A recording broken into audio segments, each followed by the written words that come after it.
Lo importante es que ustedes no lo ven. El siguiente tema es tuberculosis extrapulmonar. Acá hay un cuadrito en el lado derecho abajo. Ustedes no lo ven, ¿sí?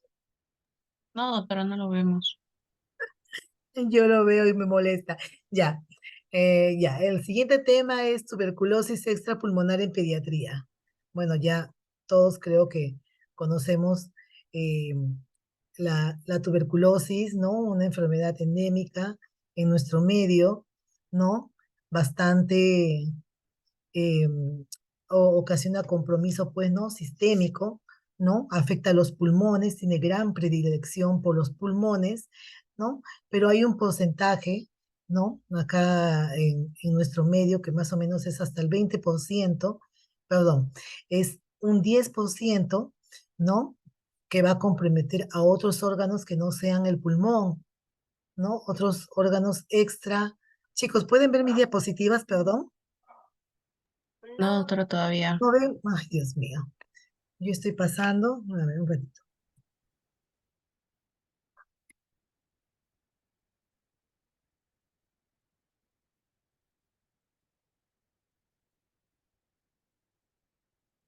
Ya, ahora sí, ¿verdad? Sí, sí, doctor. Muy bien. ¿Se fue? No, ¿qué se-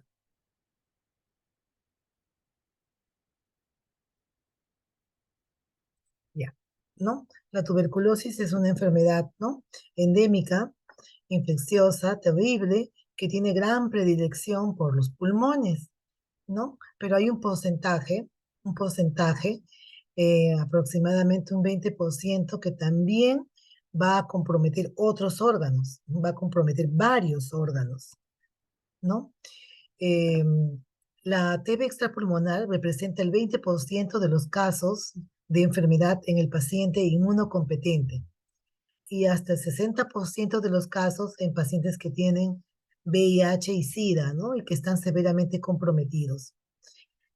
La población menor de 15 años es un grupo vulnerable, ¿no? Por las condiciones inmunológicas, ¿no? Los niños tienen el sistema inmunológico inmaduro, ¿no? Entonces, por lo tanto, van a tener un mayor compromiso con este tipo de enfermedades, ¿no?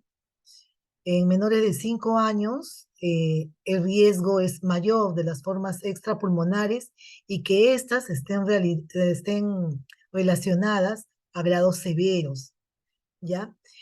Menores de 5 años, o sea, lo que nos va a dificultar bastante es el diagnóstico, ¿no? Los menores de 5 años son pausivacilares.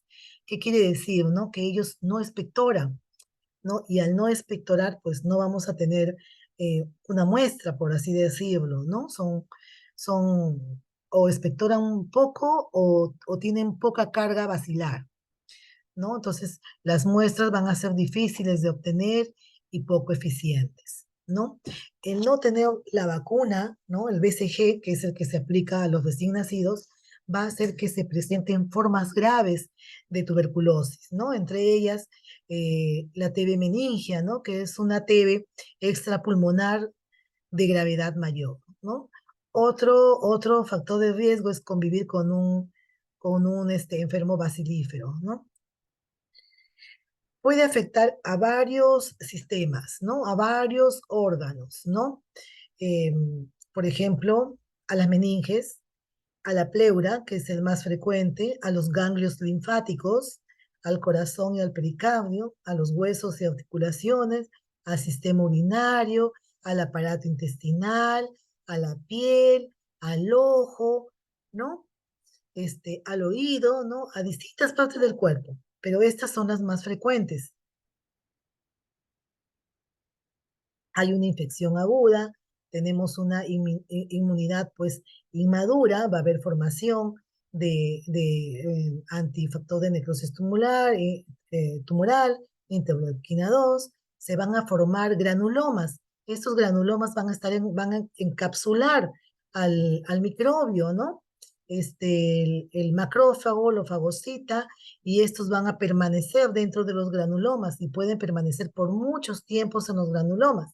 Entonces va a haber algo que va a alterar el mecanismo de defensa y va a hacer que se rompan estos granulomas y que haya una diseminación hematógena y linfática de la bacteria, ¿no? Del bacilo. Esa es una representación gráfica de la tuberculosis extrapulmonar en el Perú, ¿no? Eh, Generalmente, un 18.35% tiene TB extrapulmonar, ¿no? Y un 81.57% tiene la forma pulmonar, ¿no? Siendo la más frecuente la TB pleural, seguida de la ganglionar, ¿no? La meningia y otras menos frecuentes. Hay mayor gravedad si hay comorbilidades, ¿no? Entonces, los síntomas, ¿no? ¿En quiénes vamos a sospechar que puedan tener una TB extrapulmonar? ¿No? En pacientes que tengan trastornos del sensorio, ¿no? O sea, cada órgano que esté comprometido por la TB extrapulmonar nos va a dar un grupo de síntomas, ¿no? Los cuales nos van a hacer sospechar, pero estos son generales, ¿no? Por ejemplo, una foto, una fiebre de origen desconocido, ¿no? Un paciente con 15 días de fiebre no tiene otro síntoma más, puede ser una tuberculosis pulmonar o extrapulmonar, ¿no? Pacientes que tienen hematuria, ¿no? Tienen 15 días de hematuria, ¿no? Pueden tener una TB urinaria. Pacientes con derrame pleural, ¿no? Pacientes con derrame pleural que no tienen neumonía, tienen su derrame pleural y no hay síntomas de neumonía, es una TB pleural, ¿no? Lumbalgia, ¿no? Un dolor lumbar crónico, diarrea persistente, ¿no? Tumores cervicales, ¿no? Masas que aparecen, ¿no? En distintas partes del cuerpo, puede ser una TB ganglionar. Como les había ya dicho, la TB pulmonar representa el 80% de las, ¿no? De los casos de la pulmonar, 20% un extrapulmonar, esto es más redondeado, ¿no? A la cabeza el ganglionar, bueno, la pleural en el Perú es la más frecuente, seguida de la ganglionar. La TB meninge miliar es más frecuente en menores de 5 años, ¿no? Empezamos con la tuberculosis ganglionar, ¿no? Es muy frecuente ver a los niños o a las mamás que traen a sus hijos con ganglios palpables. Es bastante común, ¿no? Algunas mamis vienen asustadas, ¿no? Porque se les palpa los ganglios. No, doctora, tengo una bolita, no, muchos, ¿no? Acuérdense que los ganglios, pues los tenemos en distintas partes del cuerpo y estos van a reaccionar a infecciones, ¿no? Porque cargan los microorganismos, pues dentro, ¿no? En este caso, para pensar en una TB ganglionar, ¿no? Los ganglios tienen una característica diferente, ¿no? Debemos de pensar mal si un ganglio aumenta más de 2 centímetros de tamaño cambia, ¿no? En su textura, ¿no? Un ganglio inflamado que no reviste importancia es un ganglio que nosotros palpamos y que no causa dolor, es un ganglio móvil, suave, lo tocamos y se mueve para todos lados, el menor no se queja y es menor de 2 centímetros y no tiene signos inflamatorios, ¿no? Entonces, la TB ganglionar viene a ser la manifestación más frecuente de la TB extrapulmonar en pediatría. La diseminación en la TB ganglionar frecuentemente es hematógena, ¿no? Hay crecimiento de un nódulo linfoideo y puede ser único en muchos casos. También puede ser bilateral, también pueden ver varios ganglios, pero generalmente los que se presentan en mayor frecuencia son únicos, ¿no?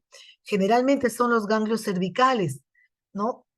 Los anteriores, los posteriores, los submandibulares, los supraclaviculares, en ese orden de frecuencia se presenta, ¿no? Como les decía, puede ser unilateral, como también puede ser bilateral. ¿Ya? Toda masa en el cuello más de 2 centímetros, con una evolución de más de un mes, tenemos que descartar TB. La linfadenopatía TB va a evolucionar lenta y progresivamente. Es indolora, los nódulos se vuelven eritematosos, ¿no? Ese ganglio crece, la piel la vamos a ver eritematosa o violácea, ¿no? La enfermedad progresa, eso se puede ulcerar, ¿no?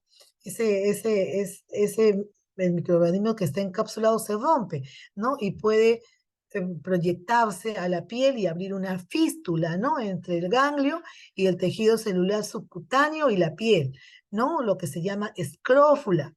Y esto puede drenar hacia el exterior, ¿no? Puede haber fiebre de bajo grado, astenia y pobre ganancia de peso. No tengo acá el dibujito, pero ya, como les decía, el ganglio se abre una proyección ahí y busca una salida y drena, ¿no? Drena un líquido blanquecino, ¿no? Es parecido a la pus, pero es más blanco, ¿no?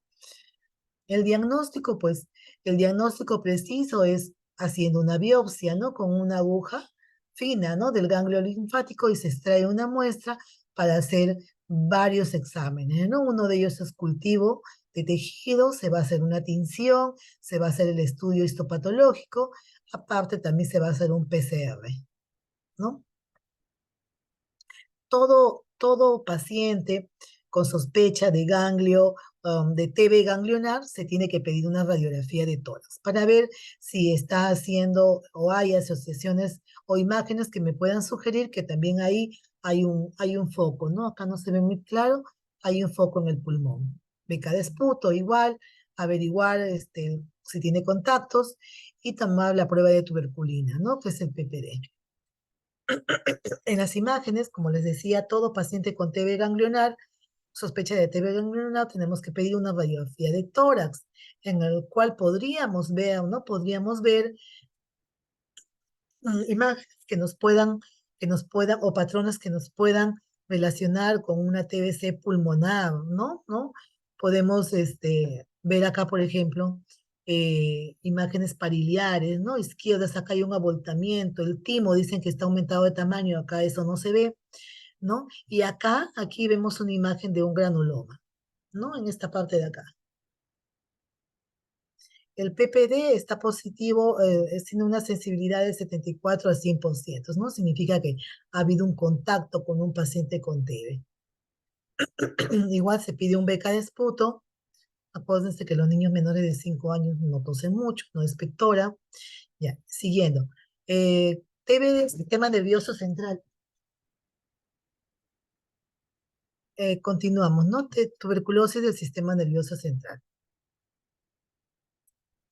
En cuanto a la TBC del sistema nervioso central, constituye el 1% de todas las formas de tuberculosis, pueden ser intracraneales o medulares. Las intracraneales se van a clasificar en TB meningia, tuberculomas o aranoiditis, ¿no?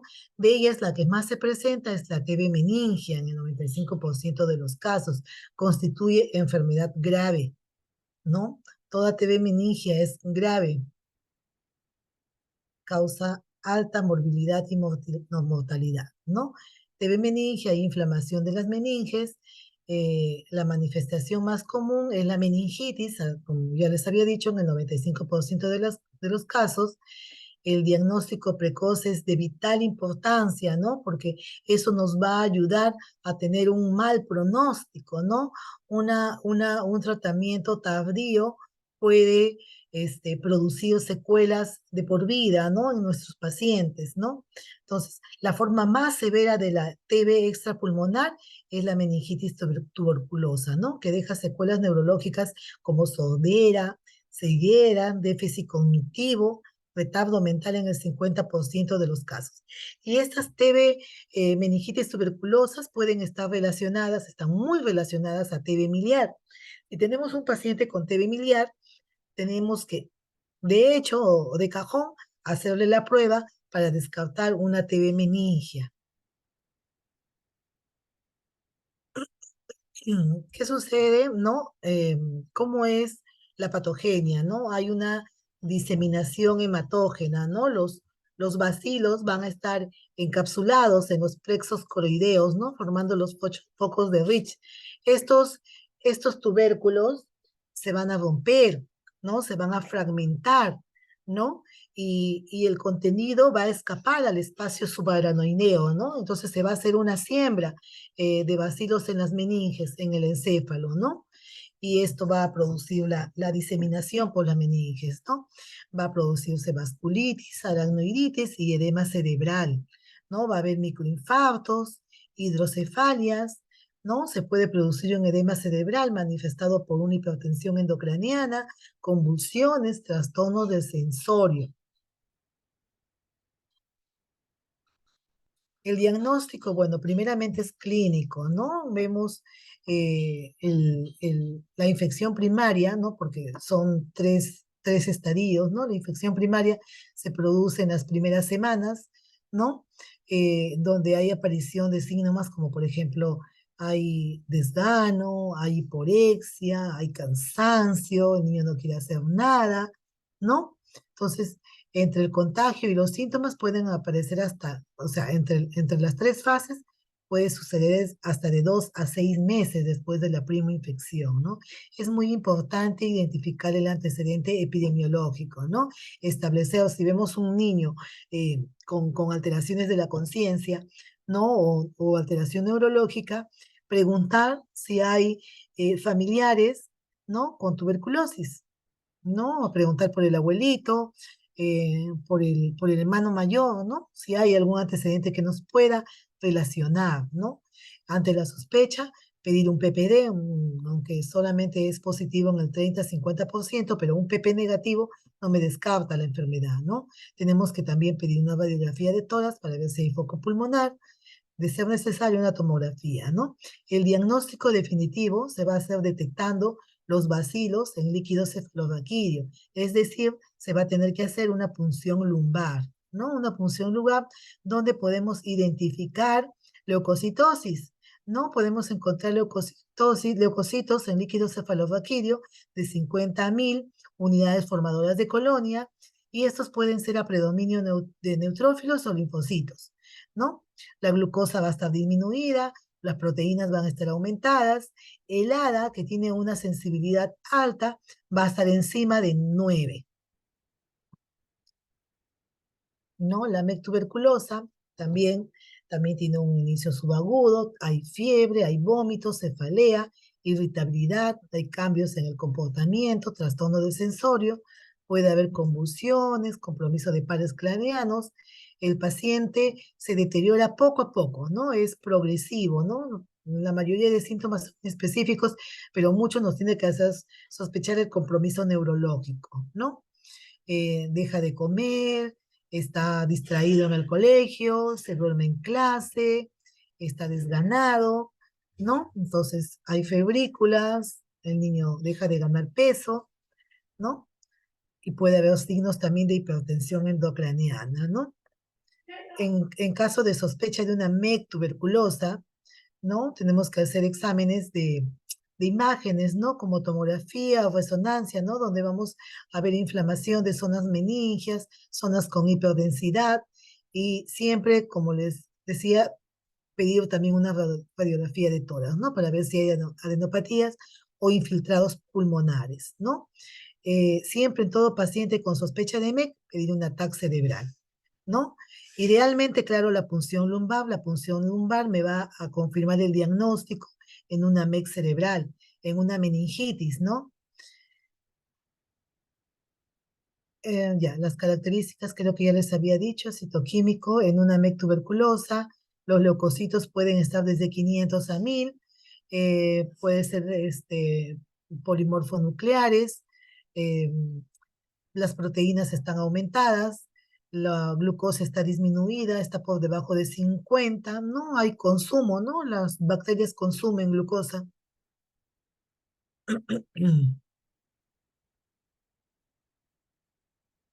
Aparte del el líquido cefalorraquídeo, que es el gol estándar para definir, también se pide cultivos, se pide análisis molecular, el examen de ADA, ¿no? Para tener varios, en caso de alguno sea negativo, tenemos que tener o pedir varios exámenes, ¿no? Cuando hay sospecha de enfermedad meningia relacionada a la TB, tenemos que pedir varios exámenes. El GenExpert, que se utiliza bastante hoy en día, tiene también alta sensibilidad y especificidad.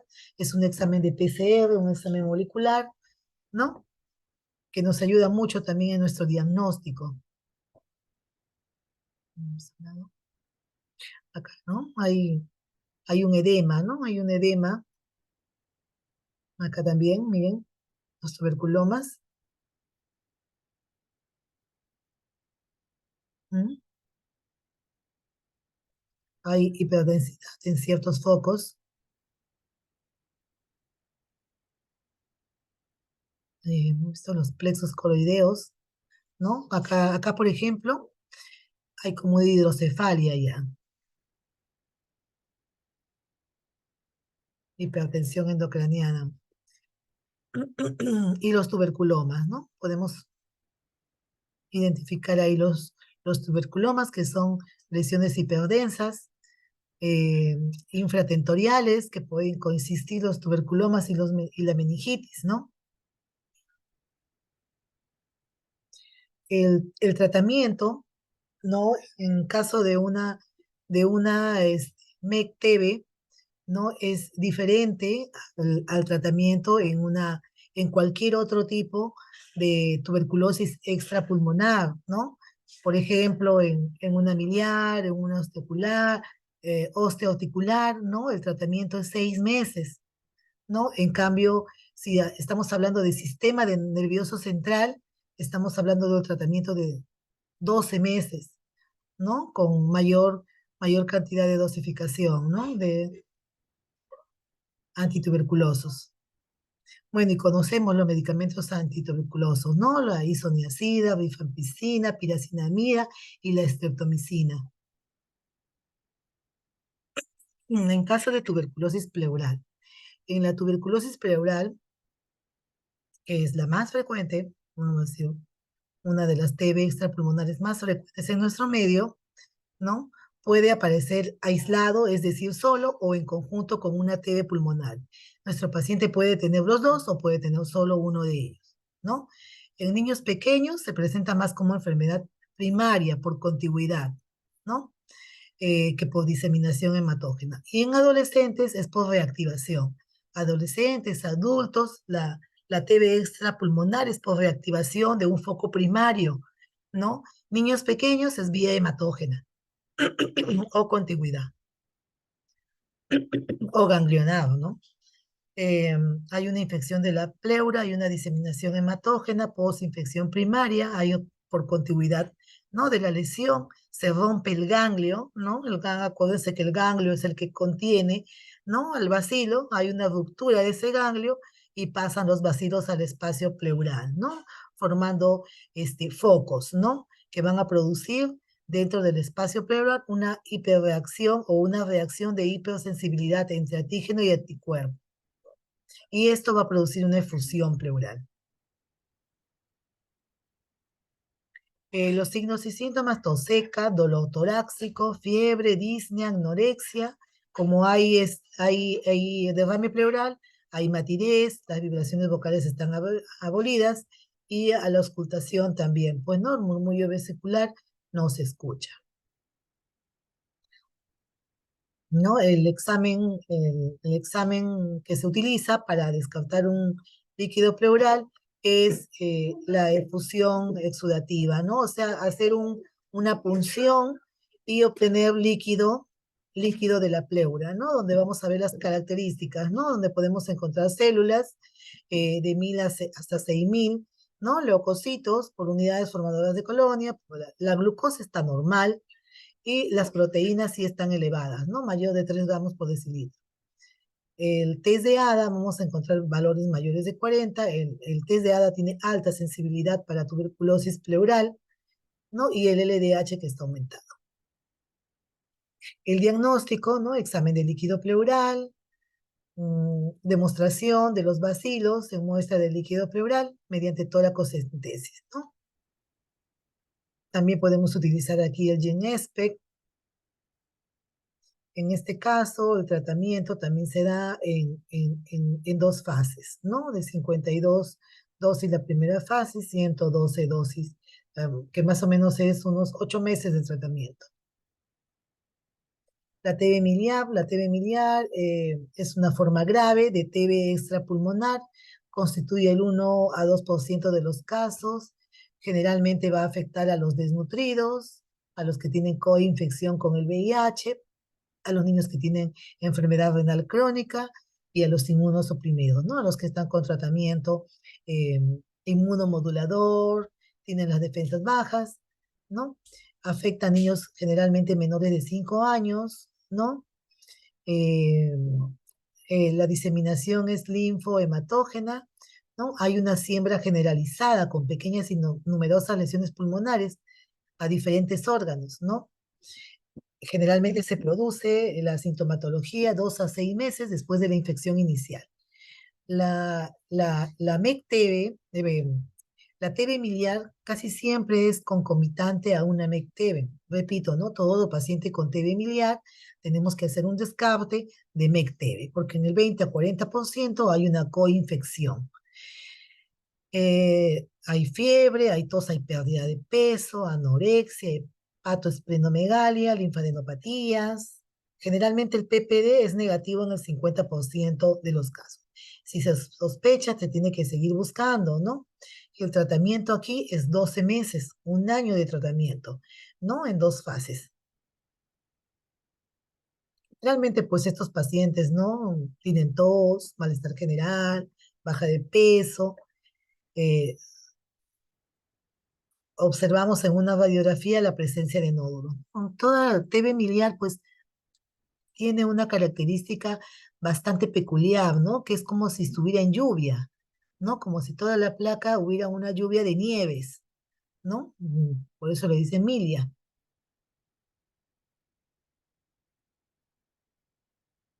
La TB osteoarticular, ¿no? Representa el 11% de todas las formas de TB extrapulmonar, afecta a cualquier hueso, ¿no? Va a producir una espondilitis, ¿no? Denominada también enfermedad de Pott, que va a representar el 50% de los casos. Síntoma principal, hay un dolor de larga duración, tiene un dolor de más de 6 meses asociado a síntomas constitucionales, ¿no? Como pérdida de peso, disminución de apetito, ¿no? Pues se ve mal, ¿no? Siempre parte de un foco primario y por vía hematógena, pues se puede llegar a los huesos, ¿no? Afecta a las epífisis, metáfisis de huesos largos, al tejido esponjoso de vértebras, calpo y metacarpo. Cuando afecta las articulaciones, va a producir una artritis crónica. Cuando afecta a los huesos, va a producir una osteomielitis. Y si afecta a la columna, se llama mal de Pott, ¿no? Que se va a caracterizar por una espondilitis y una espondilodicitis. El mal de Pott afecta a la columna dorsal y lumbar, es frecuente. En el menor vamos a observar una jiba, ¿no? Que va a ser porque va a haber una afectación dorsal. Afecta a 2 o más cuerpos vertebrales adyacentes al cuerpo vertebral, produciendo una espondilitis. Hay afección del disco intervertebral y vértebra. Puede haber un absceso paravertebral o un absceso en el psoas, ¿no? Miren, se ve como una jiba en los jóvenes. Hay dolor de espalda, hay deformación de la columna, puede haber una paraparesia, o sea, adormecimiento, ¿no? De los 4 de miembros superiores e inferiores, hasta paraplegia, ¿no? Y síntomas constitucionales como fiebre, malestar general, disminución del apetito, decaimiento, ¿no? Es importante hacer el antecedente epidemiológico, ¿no? Es decir, a ver si hay contacto, una buena historia clínica, a veces a los familiares, ¿no? Como que les da vergüenza hablar sobre familiares que tienen tuberculosis, hablar sobre hacer aislamiento del bacilo en muestra obtenida por punción de aspiración, ¿no? Si tenemos una artritis, ¿no? A veces en la ecografía se ve pequeña cantidad de líquido o una formación de una colección, tenemos que aspirar ese líquido, o de lo contrario, de no encontrar nada, porque a veces también solamente hay contenido inflamatorio, tenemos que hacer una biopsia del hueso, ¿no? Para tener la seguridad. Exámenes complementarios como la tomografía, la resonancia, donde se va a ver destrucción, ¿no? De esa zona, se va a ver áreas hiperdensas, en caso de una resonancia hiperintensas, acá vemos destrucción del hueso, ¿no? Aquí miren, también hay un infiltrado hiperintenso, ¿no? Estos son resonancias. Aquí, ¿no? Aquí vemos una osteomielitis. Esto es una osteomielitis o tuberculosis, ¿no? Eh, las meningoencefalitis tuberculosas son la causa más frecuente de MEC subaguda, meningoencefalitis subaguda, y la forma más severa de tuberculosis extrapulmonar. Cuanto más precoz hagamos el diagnóstico, menor será la posibilidad de secuelas neurológicas. La TB ganglional es la forma más frecuente de TB extrapulmonar. Los ganglios cervicales son los más frecuentemente afectados. La TBC pleural puede ser producto de enfermedad primaria o reactivación.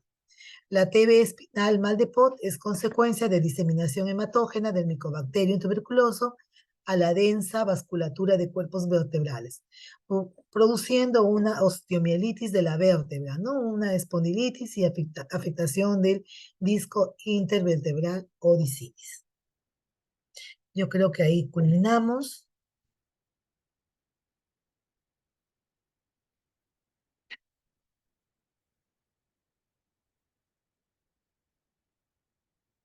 ¿Qué pasó? ¿Me pueden ver todavía, jóvenes? Sí, doctora, vemos su presentación. Ya, allá porque yo ya no la veo. Ya, no sé si tienen alguna pregunta.